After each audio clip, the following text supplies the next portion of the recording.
Remember rushing home from school in the 80s so you can finally turn on that NES and play some balloon fight with your friends? Of course you don't, because no one has ever said those words until this very moment. But somehow Balloon Fight was one of the 30 games Nintendo included on the NES Classic Edition. This inspired me to make a top 10 list of games missing on the NES Classic Edition. And I'll even tell you the 10 games they should get rid of. Let's get started.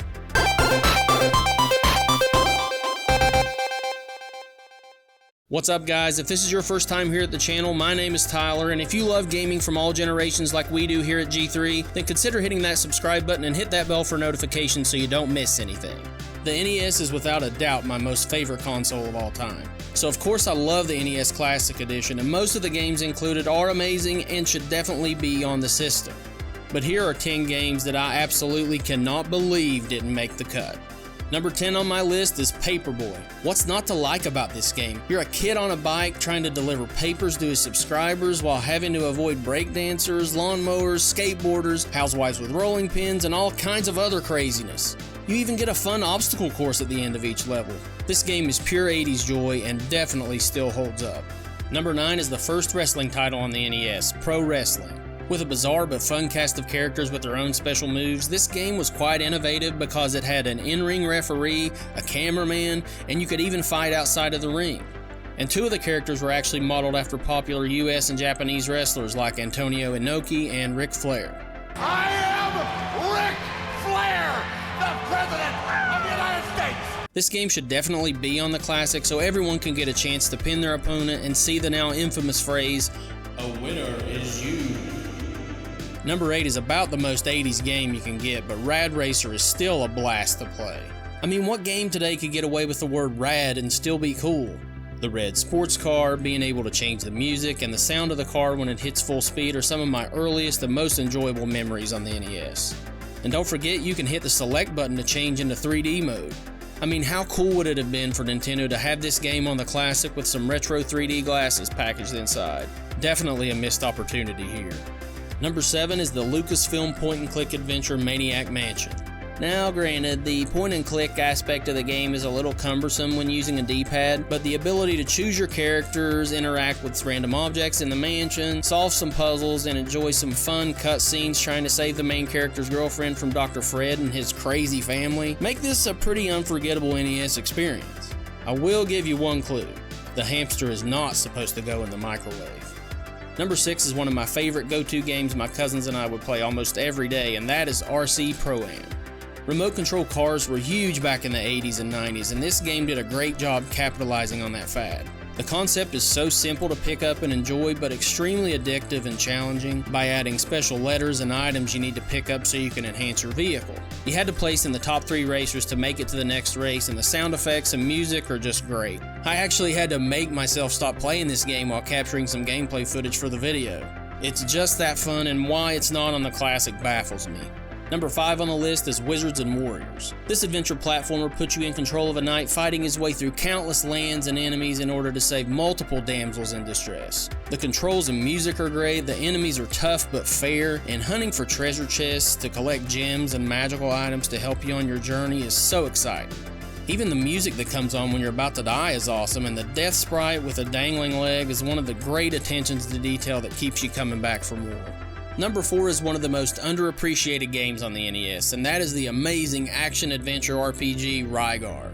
You control the hero Rygaard, who single-handedly saves the world of Argul from the evil King Rygaard to restore peace to the realm. You do this with the help of your awesome weapon, the Disc Armor, which is basically a combination of a Captain American shield and a yo-yo. The scenes and backgrounds look amazing for the time and really give a sense of depth and an epic adventurous atmosphere. This is one of the first games that you had to grind to increase your health and strength, and you get to collect some really fun items to assist you in your quest, like a grappling hook and a crossbow. This game is very challenging with both 2D platforming and a top-down view overworld to keep you busy exploring for hours when you first are learning the game. Not to mention it has some of the best box art on the NES, and I think it's an NES masterpiece. Number 3 on the list is Contra. Yes, I know that Super C is already on the Classic Edition, but to not include the original classic run-and-gun game that is one of the first games that used the infamous Konami code to let you start with 30 lives just makes no sense at all. This game was the benchmark of video game toughness when talking with your buddies at school when everyone had the original Contra. I was shocked when I found out it wasn't included on the Classic Edition. I just don't see how you can justify not including it. Number 2 is Castlevania 3, Dracula's Curse. Now, including the original Castlevania on the Classic was an absolute must, and that game is NES Gold, but going with the sequel, Simon's Quest, is just absurd. We all know how off the wall and absolutely annoying this game is, so why would Nintendo think people would want to play it again? It completely went off on too much of an RPG tangent, with most of the game involving painfully slow text to read and send you on mindless tasks which have nothing to do with the reason people love Castlevania. Castlevania 3 breathed new life into this franchise by returning to the original platforming style and making the game a prequel to the original Castlevania. You play as Trevor Belmont, which is Simon Belmont's ancestor, and guide him to his destiny to defeat Dracula. And to help you in your quest is the ability to transform into 3 spiritual companions with different special abilities. The first is Grant Dynasty, who is a pirate that can climb on walls and change direction mid-jump, which is an awesome feature. The second is Sypha Belnades, a young sorceress with powerful magic spells. And last but definitely not least is Dracula's son Alucard, who has the ability to shoot fireballs and transform into a bat. Having the choice of all these characters, along with being able to choose different paths throughout the game, and the unbelievably amazing Konami music, combined to give you a near-perfect NES game, and it should have been one of the first inclusions on the Classic. Now, before we get to number 1 on the list, I want to quickly tell you the 10 games I don't think belong on the NES Classic at all. You may have already guessed from the intro to this video that Balloon Fight is the first on the list. This game is too repetitive and it's just an easily forgotten game.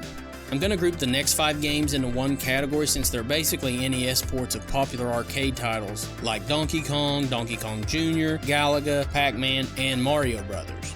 These games are meant to be played on an arcade cabinet with joystick controls, and you just don't get the full experience with a D-pad. I'm sure some person from corporate thought, how about we put 5 of our popular arcade titles on the Classic? Fans will love that, right?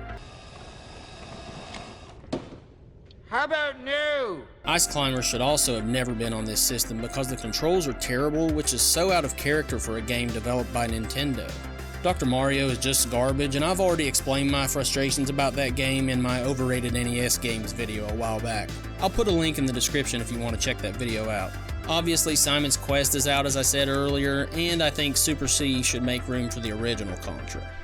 It's now time for our number 1 missing game on the NES Classic, and it was a late arrival in the lifespan of the NES, but it's one of the most challenging, beautiful, and fun games ever created, and that is Battletoads.